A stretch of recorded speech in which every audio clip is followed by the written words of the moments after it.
नमस्कार दोस्तों, मैं श्रवण आप सभी का स्वागत करता हूं अपने YouTube चैनल परीक्षा रात्रि पर। जैसा कि हम बहिर्जात बल और अंतःजात बल को जानने का प्रयास कर रहे थे, आज हम इसमें बहिर्जात बल को जानेंगे। अंतःजात बल को पहले ही जान चुके हैं। यदि उनको नहीं देखे तो पहले जाकर के उनको देखिए ताकि आज आप सभी को बेहतर समझ में आ सके। तो हम बहिर्जात बल क्या है इनको शुरू करते हैं। आप सभी कॉपी कलम निकालिए और नोट करने का प्रयास कीजिए। बहिर्जात बल क्या है? बाह्य कारकों के कारण जो जनित संचरण होता है उसे बहिर्जात बल कहा जाता है। तो इनको लिखते हैं और समझने का प्रयास करते हैं। बाह्य कारकों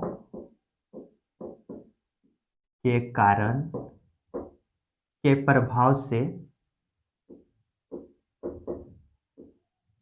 जो जनित संचरण होते हैं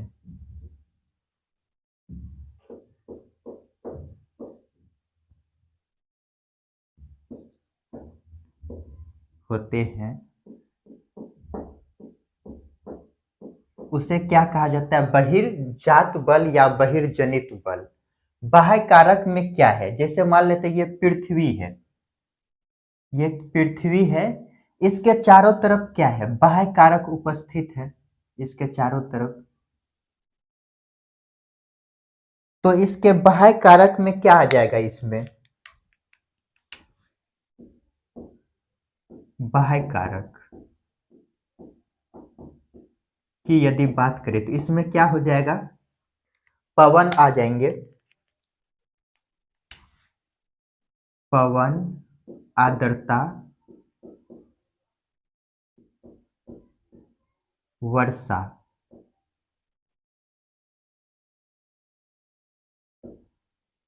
प्लस वर्षा, ये सभी क्या है? बाह्य कारक है।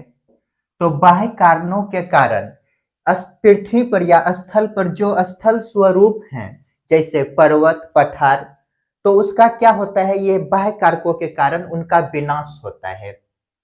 तो यहाँ पर लिख सकते हैं स्थल स्वरूपों का इससे विनाश होता है। इसका उदाहरण यदि देखें तो क्या हो जाएगा? उदाहरण पहले ले लेते हैं। उदाहरण, मौसम में परिवर्तन इसी का कारण है। मौसम में परिवर्तन,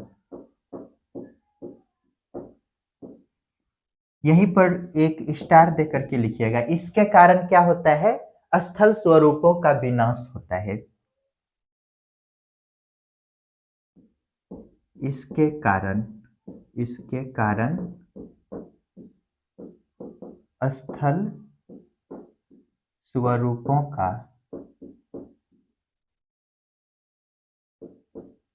विनाश होता है।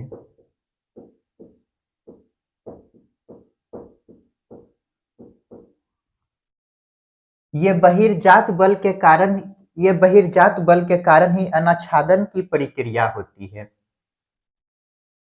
तो यहीं पर लिखते हैं अनाच्छादन की प्रक्रिया।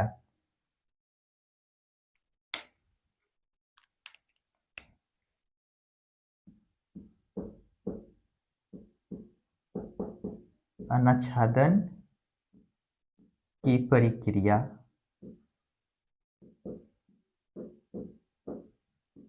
होती है।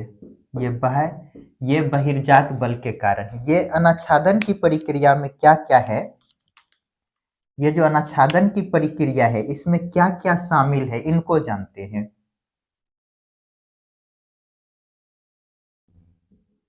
अपक्षय,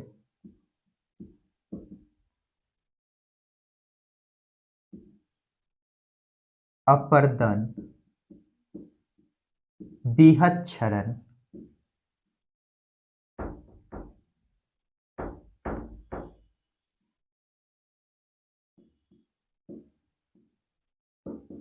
क्षरण।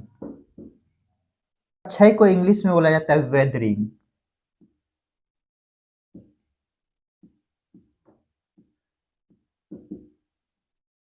वेदरिंग। अपर्दन को इरोजन बोला जाता है।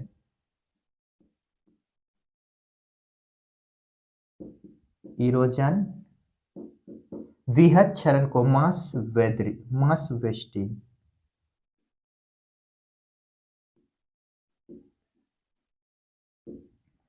अपक्षयन,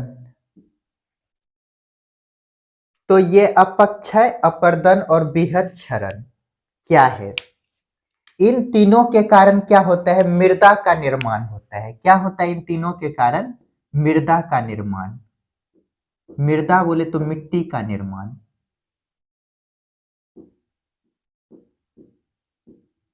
मिट्टी का निर्माण कैसे होता है, इनको हम अगले वीडियो में जानेंगे। ये अपक्षय, अपर्दन और विहत क्षरण को जानने से पहले कुछ और जानना जरूरी है, जिसको कि इसमें जानेंगे।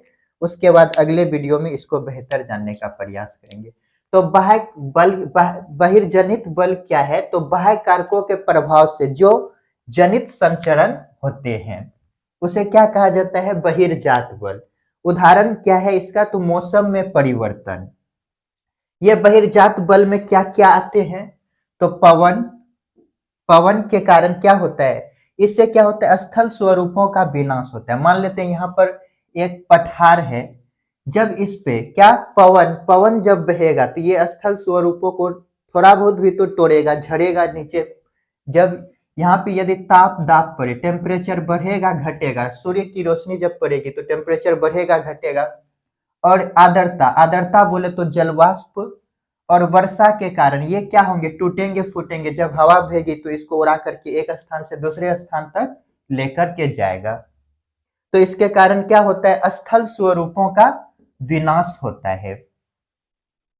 तो हमारे चारों तरफ क्या है? बाह्य कारक में पवन, आर्द्रता, वर्षा। इससे स्थल स्वरूपों का क्या होता है? विनाश होता है।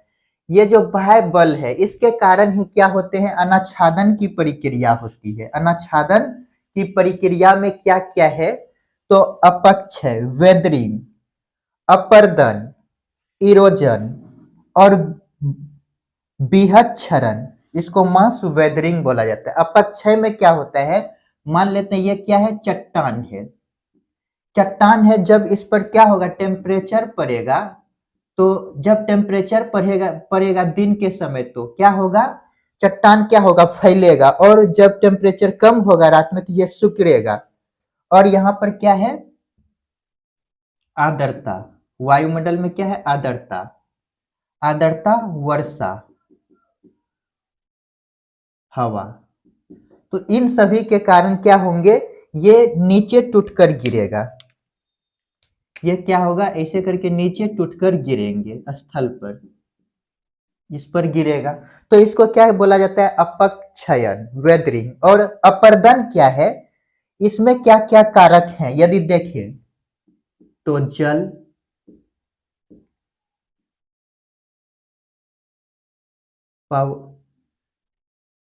समुद्री लहरें, नदियां, समुद्री लहरें,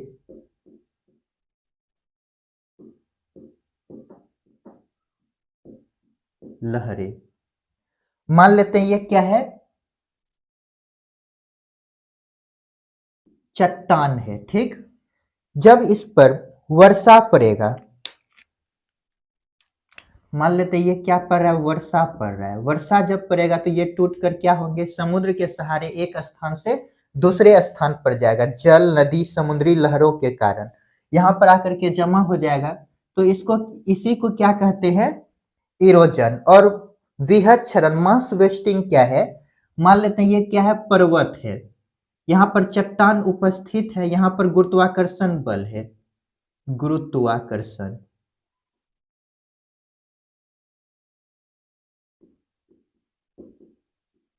कर्षण बल, गुरुत्वाकर्षण बल है। चलिए यहां पर लिखते हैं।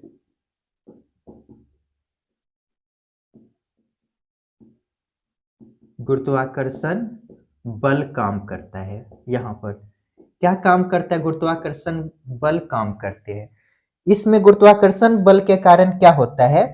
ये यहां से गिरते हैं, यहां से क्या होगा? दोनों साइड गिरेगा। तो इसी को क्या कहा जाता है? विहत क्षरण। तो जल्दी से इनको नोट कीजिए और आगे बढ़ते हैं। चलिए इनको मिटाते हैं।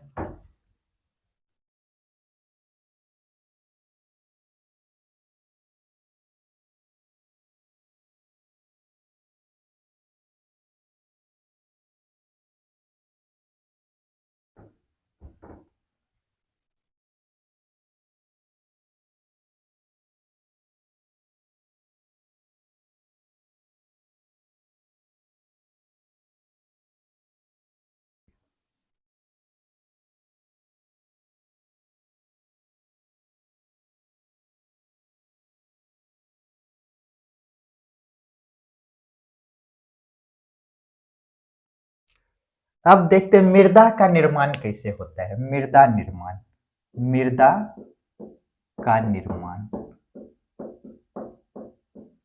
यदि मृदा निर्माण को देखिए तो मान लेते हैं ये क्या है, चट्टान है, चट्टान।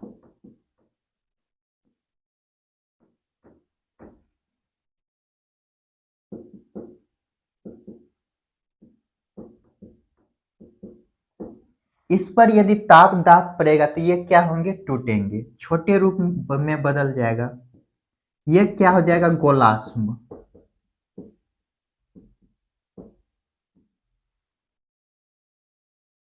इससे भी छोटा हो जाएगा तो ये क्या बन जाएंगे, बंजरी। इससे भी यदि छोटा रूप बन जाए टूटने के बाद तो ये हो जाएगा रेत।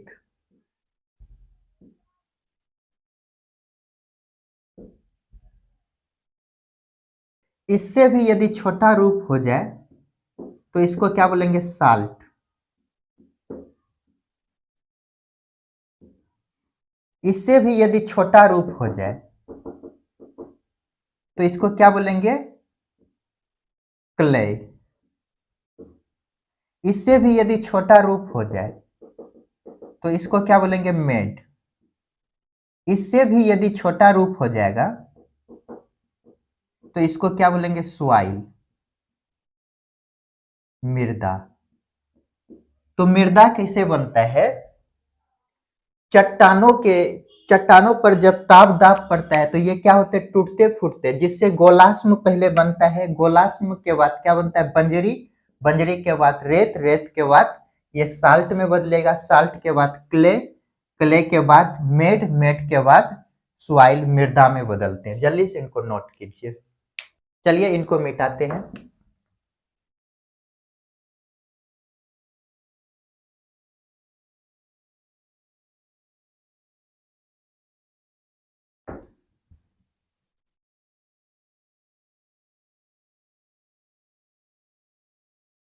अब दो टर्म को जानने का प्रयास करते हैं। वियोजन और विघटन क्या होता है। वियोजन, विघटन, ये दो टर्म को जानते हैं। वियोजन क्या होता है, सरना गणना। ये रासायनिक प्रक्रिया है, रासायनिक, रासायनिक प्रक्रिया। इसमें क्या होता है, सरता गलता है कोई भी वस्तु, सरना गलना।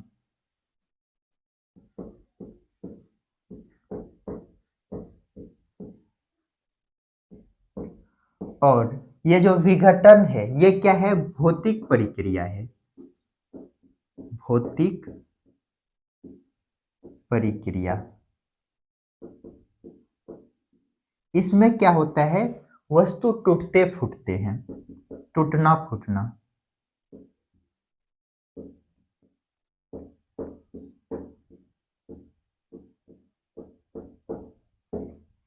जल्दी से इनको नोट कीजिए और जान लेते हैं स्थैतिक क्रिया और गत्वात्मक क्रिया क्या होते हैं। स्थैतिक क्रिया, गत्वात्मक क्रिया।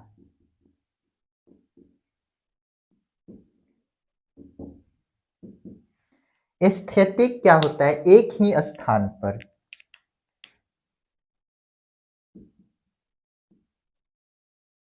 एस्थेटिक एक ही स्थान पर, मान लेते हैं ये क्या है, चट्टान है, चट्टान है और ये जब टूटकर एक ही जगह गिरे,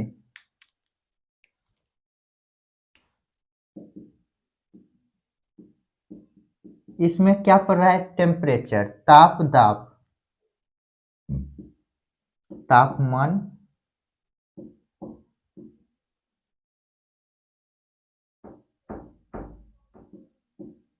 तापमान बढ़ने और घटने से। उसके बाद यहाँ पर क्या काम करेंगे, यहाँ पर क्या होगा, बाह्य कारक में जल और आर्द्रता,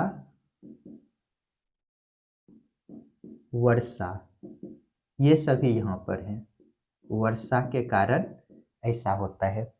और गत्वात्मक क्रिया क्या होता है, ये तो एक ही स्थान पर हुए, लेकिन गत्वात्मक क्रिया में एक स्थान से दूसरे स्थान पर चले जाते। ये मान लेते क्या है, चट्टान है और इसमें क्या होते हैं, ये टूटकर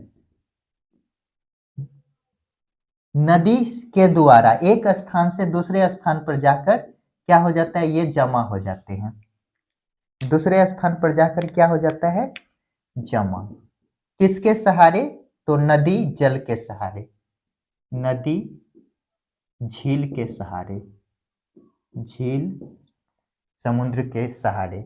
जब इस पे क्या पड़ेगा, वर्षा, तो क्या होगा,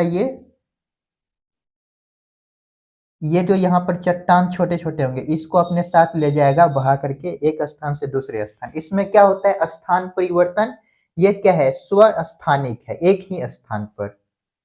तो इसमें क्या होता है, एक ही स्थान पर, स्वस्थानिक, स्वस्थानिक है, स्थानिक क्रिया बोल सकते हैं। और ये क्या है, गत्वात्मक, एक स्थान से दूसरे स्थान पर जाते, इसलिए इसको क्या कहा जाता है, गत्वात्मक। यहाँ पर लिख सकते हैं एक स्थान से दूसरे स्थान, एक स्थान से दूसरे स्थान पर जाती है। तो जल्दी से इनको नोट कीजिए। तो क्या देखिए, वियोजन में क्या होता है, तो सरनाक, इसमें सर गल जाता है कोई भी वस्तु, तो इसको क्या कहा जाता है, रासायनिक प्रक्रिया कहा जाता है, इसमें शर्तें रहते हैं। और विघटन में क्या होता है, तो यह पहले तो भौतिक प्रक्रिया है, इसमें टूटता फूटता है, जैसे चट्टान का टूटना फूटना।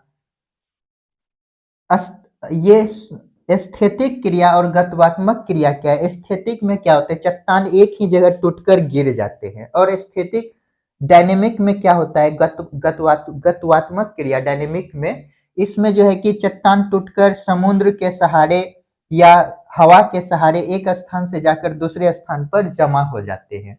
तो इसको क्या कहा जाता है, डायनेमिक प्रोसेस। जल्दी से इनको नोट कीजिए।